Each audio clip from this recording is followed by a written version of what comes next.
All right, hi y'all. My name is Sarah Buchhorn. My mentor was Benjamin Ripper-Reiner. And I'm here to talk to you about Chicago-river-checkup, which is a web app for community-collected water quality data. So what is this community-collected water quality data? Well, members of the Sierra Club, of which I am a part, every few weeks we go out to several of 12 sampling sites along the Chicago River, and we collect data on 5 water quality parameters. And we do this with a bucket, as pictured. We throw it into the river and then use our various probes and other tests to get the data about these parameters. We then enter the data into a Google spreadsheet.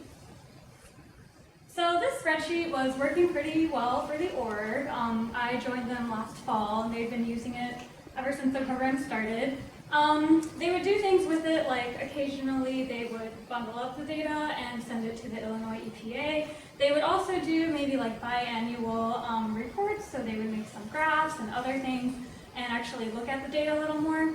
But in a recent meeting, we were talking about how can we make this data more meaningful to the community? How can we make it discoverable by other people, more open and accessible, and could we do some analysis of the data in between those biannual reports? So I was thinking, well, let's make a web app. But given that we're a group of volunteers and none of us are developers, probably the idea would have ended there if it weren't for this program.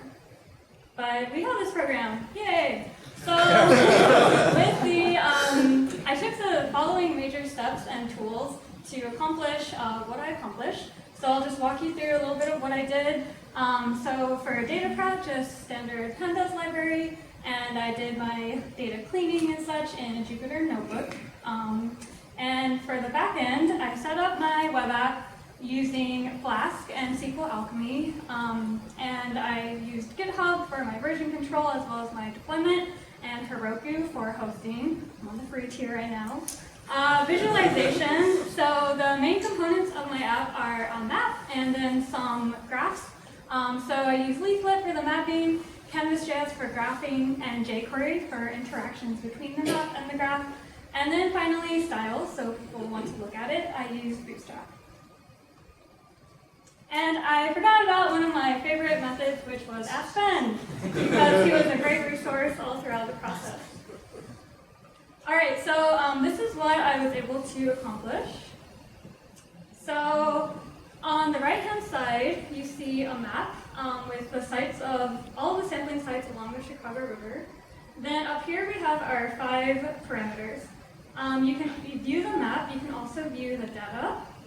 And so if we look over here and hover, we see the site name, the value for that parameter that's selected for the most recent test date, and we can look at whatever we want.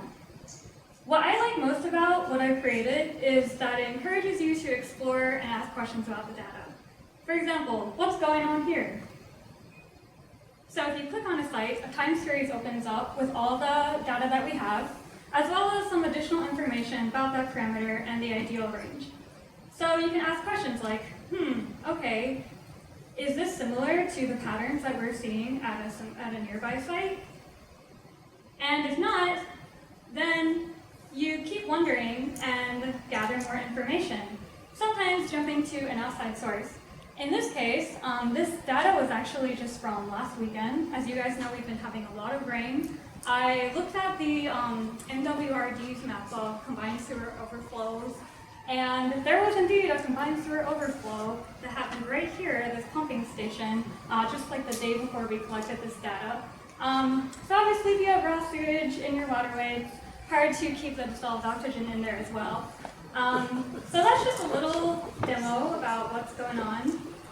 And major lessons.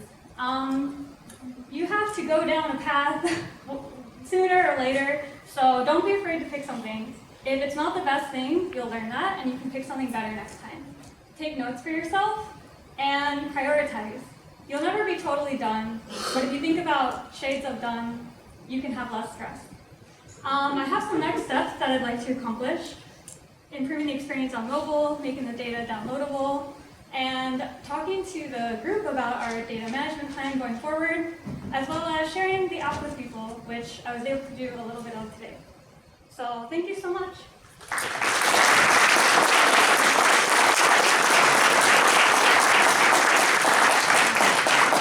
Questions? Yes. Which was harder to learn, Python or the JavaScript? Okay, so which was harder to learn, Python or JavaScript? So I do have a little bit of background in Python. I mainly use it for stuff like data cleaning, using pandas a lot. So I would say JavaScript, just getting used to all the new data types and syntax, and wondering if there's an equivalent thing in JavaScript that I already know in Python. So yeah, I'd say that was harder to get used to. What do you use for your front end? For my front end, you said? Yeah. So yeah, I just use like typical things like, you know, JavaScript, HTML, CSS. Is that what you're referring to, or? My only question really here is how gross is our water really?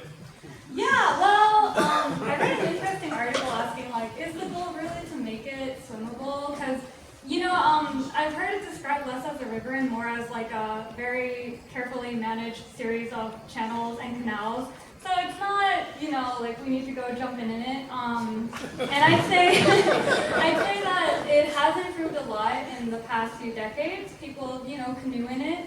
But we still have a ways to go, and I think they're working on some large water infrastructure projects to help with that. But keep tuned to my web app and you'll find out.